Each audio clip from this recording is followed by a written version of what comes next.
नमस्कार। तो स्वागत है आपका आज के इस वीडियो लेक्चर में। तो लास्ट वीडियो लेक्चर में हमने जसाटा वर्मन के बारे में पढ़ लिया था। तो आज के इस वीडियो लेक्चर में हम देखेंगे नेक्स्ट राजा उदय वर्मन के बारे में। ठीक है, तो चलिए स्टार्ट करते हैं आज का वीडियो लेक्चर। देखिए, उदय वर्मन की बात की जाए तो इनका कार्यकाल रहा है 1120 एडी के आसपास। उदय वर्मन ने अपनी दो पुत्रियों का विवाह कश्मीर के राजा सुशाला से किया था। ठीक है, ये बहुत ही इंपॉर्टेंट फैक्ट है उदय वर्मन के बारे में। इन्होंने क्या किया था कि अपनी दो पुत्रियों का विवाह कश्मीर के राजा सुशाला से किया था। लेकिन हुआ क्या, बाद में उदय वर्मन की दोनों पुत्रियां सती हो गई थी। मतलब जो ये सुशाला था ना, ये राजा, ठीक है, कश्मीर का राजा, इसकी युद्ध में मृत्यु हो गई थी और इनकी दोनों पुत्रियां सती हो गई थी। ठीक है, तो ये था उदय वर्मन के बारे में। अब चलते हैं हम नेक्स्ट राजा के बारे में। नेक्स्ट राजा आते हैं हमारे ललित वर्मन।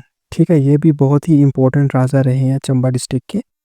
तो इनका अगर कार्यकाल की बात की जाए तो इनका कार्यकाल रहा है 1143 एडी के आसपास। ठीक है, अब इनके समय काल में क्या हुआ, देखिए इनके समय काल में पांगी और तीसा, ठीक है, चंबा के भाग थे। ठीक है, मान लीजिए ये एक मैं रफ डायग्राम बनाने की कोशिश करूं, ये चंबा डिस्ट्रिक्ट। ठीक है, तो चंबा में अब ये देखिए एक जगह पड़ती है, एक है पांगी और ये एक पड़ती है यहाँ पे तीसा, और भी जगह थी। ठीक है, मान ली चंबा में बहुत सारी जगह थी जो कि चंबा के राजा के अंडर में थी। लेकिन हुआ क्या, जब ललित वर्मन राजा बने तो इन्होंने क्या किया, पांगी तो पहले भी बन चुका था। ठीक है, पांगी तो बन गया था, लेकिन तीसा एक जगह पड़ती है चंबा में, तीसा। ठीक है, तो तीसा भी इनके समय में चंबा का भाग बन गया था। अब देखिए, ललित वर्मन को महाराजा धीराज बताया गया है, यानी कि एक उपाधि दी गई थी इनको महाराजा धीराज की। ये बहुत ही इंपॉर्टेंट है। तो ये था ललित वर्मन के बारे में महत्वपूर्ण फैक्ट। अब नेक्स्ट चलते हैं अब हम विजय वर्मन के बारे में। ठीक है, नेक्स्ट महत्वपूर्ण राजा आते हैं, वो है विजय वर्मन। बात की जाए इनके अगर कार्यकाल की तो इनका कार्यकाल रहा है 1175 एडी के आसपास। ठीक है, अब इसने मोहम्मद गोरी, जो कि 1191 एवं 1195 के बीच में इसने हमला किया था भारत के ऊपर। ठीक है, के आक्रमणों का फायदा उठाकर कश्मीर एवं लद्दाख के क्षेत्र पर भी कब्जा कर लिया था। अब देखिए विजय वर्मन ने क्या किया कि मोहम्मद गोरी ने जब भारत आक्रमण किया था 1191 एवं 1192 के आसपास, तो इसने क्या किया कि इस आक्रमणों का फायदा उठाकर इन्होंने क्या किया कि कश्मीर एवं लद्दाख के क्षेत्र पर भी अपना कब्जा कर लिया था। ठीक है, अब नेक्स्ट चलते हैं अब हम नेक्स्ट महत्वपूर्ण राजा के बारे में, वो है गणेश वर्मन। ठीक है, नेक्स्ट राजा आते हैं, वो है गणेश वर्मन। बात की जाए इनके समय काल की तो इनका समय काल रहा है 1512 एडी के आसपास। ये एकमात्र पहले ऐसे राजा थे जिन्होंने सिंह की उपाधि का प्रयोग किया था। ठीक है, वैसे तो गणेश वर्मन आता है, ठीक है, लेकिन इन्होंने सिंह की उपाधि धारण की थी और उसके बाद जो राजा आएंगे वो अपने नाम के आगे सिंह की उपाधि लगाएंगे। ठीक है, अब नेक्स्ट चलते हैं अब हम महत्वपूर्ण राजा की ओर, वो आते हैं हमारे प्रताप सिंह वर्मन। ठीक है, ये भी बहुत ही महत्वपूर्ण तथा इम्पोर्टेंट राजा है चंबा रियासत के। बात की जाए प्रताप सिंह वर्मन के शासनकाल की तो उनका शासनकाल रहा है 1559 के आसपास। ठीक है, अब ये अकबर का समकालीन था। ठीक है, प्रताप सिंह वर्मन अकबर का समकालीन था। इसने कांगड़ा के राजा चंद्रपाल को हराकर गुलेर रियासत को चंबा में मिलाया था। ठीक है, और एक काम और इन्होंने महत्वपूर्ण किया था कि ये जो मृकुला देवी की प्रतिमा थी ना, ठीक है, इसको स्थापित किया था मृकुल में, उदयपुर में। ठीक है, उदयपुर की जगह एक मृकुल में, वहां पे इन्होंने इसको स्थापित किया था।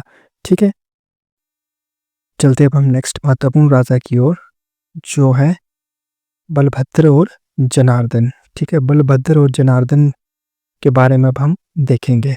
ठीक है, देखिए बलभद्र बहुत ही दयालु और दानवीर था। ठीक है, इसी कारण इसे बालीकरण भी कहा जाता था। ठीक है, बालीकरण कहा जाता था बलभद्र को, ये हम ब से रिलेट कर सकते हैं, ब से बलभद्र और ब से बालीकरण। इसके दो पुत्रों में जनार्दन को राजा बनाया गया था। ठीक है, इसके दो पुत्र थे, उसमें से जनार्दन को राजा बनाया गया था। अब देखिए होता क्या है,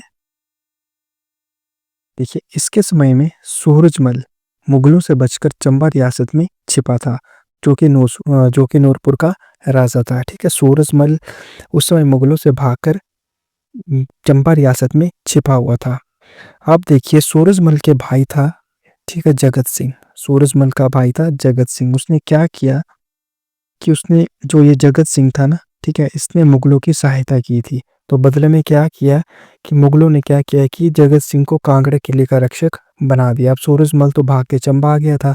अब वो जो उसका भाई बचा था उसने मुगलों की हेल्प कर दी, तो इसके रिवॉर्ड देने के लिए मुगलों ने उसको कांगड़ा का किले का रक्षक बना दिया था। अब देखिए, चंबा के राजा जनार्दन और जगत सिंह, ठीक है, यही जगत सिंह है जिसको कांगड़े किले का रक्षक बनाया गया था। इसके बीच में एक युद्ध होता है जिस युद्ध को कहा जाता है धलोक का युद्ध। ये भी बहुत इंपॉर्टेंट युद्ध हुआ है चंबा तथा कांगड़ा के राजाओं के बीच में, जिसमें चंबा की सेना की हार हो गई और जनार्दन को जगत सिंह ने धोखे से भी मरवा दिया। अब देखिए, बलभद्र को पुनः राजा बनाया जाता है क्योंकि जनार्दन तो मर जाता है। अब उसके बाद बलभद्र को ही दोबारा पे राजगद्दी पे बिठाया जाता है। परंतु देखिए, जगत सिंह एक कंडीशन रखता है, ठीक है, जैसे बलभद्र को दोबारा से राजा बनाते हैं, ठीक है, तो उसके सामने एक कंडीशन रखता है कि अगर उनका पुत्र होता है इन फ्यूचर में, अगर उनकी औलाद होती है तो उनको मार दिया जाएगा, तो उस औलाद को मार दिया जाएगा। ये आदेश किसने दिए थे? ये दिए थे जगत सिंह ने। ठीक है, अब देखिए होता क्या है कि बलभद्र को पृथ्वी सिंह नामक एक पुत्र होता है। ठीक है, अब उसको औलाद हो जाती है।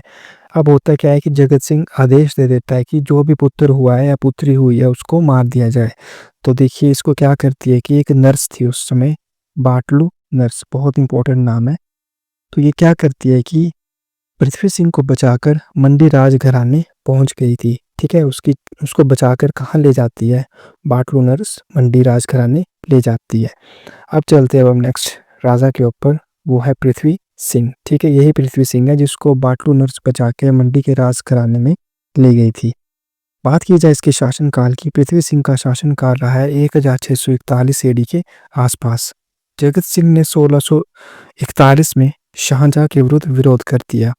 अब देखिए होता क्या है कि जगत सिंह भी मुगलों के खिलाफ अपना विद्रोह कर देता है। अब इसी का फायदा कौन उठाएगा? इसी का फायदा उठाएगा पृथ्वी सिंह। ठीक है, अब इसी का फायदा पृथ्वी सिंह ने उठाया और मंडी तथा सुकेत रियासत की मदद से चंबा पहुंचा और अपना राज्य ले लिया। ठीक है, पृथ्वी सिंह मुगल बादशाह शाहजहां का समकालीन था। ठीक है, अब देखिए, प्रताप सिंह वर्मन हमने पिछली वीडियो में देखा था, वो किसका जो समकालीन था वो था अकबर का। वहीं बात की जाए पृथ्वी सिंह की, तो ये पृथ्वी सिंह समकालीन था शाहजहां का। ठीक है, अब अब देखिए, इसके बारे में एक और महत्वपूर्ण फैक्ट हमें देखने को मिलता है। इसने 9 बार दिल्ली की यात्रा की थी और रघुबीर की प्रतिमा शाहजहां द्वारा भेंट में प्राप्त की थी।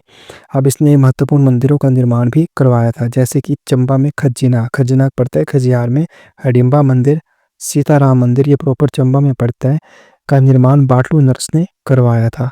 ठीक है, बाटलू नर्स ने इन मंदिरों का निर्माण करवाया था, लेकिन बाटलू नर्स ने ये पृथ्वी सिंह के कहने पर ही इन मंदिरों का निर्माण करवाया था। ठीक है, तो ये थी आज की महत्वपूर्ण वीडियो लेक्चर।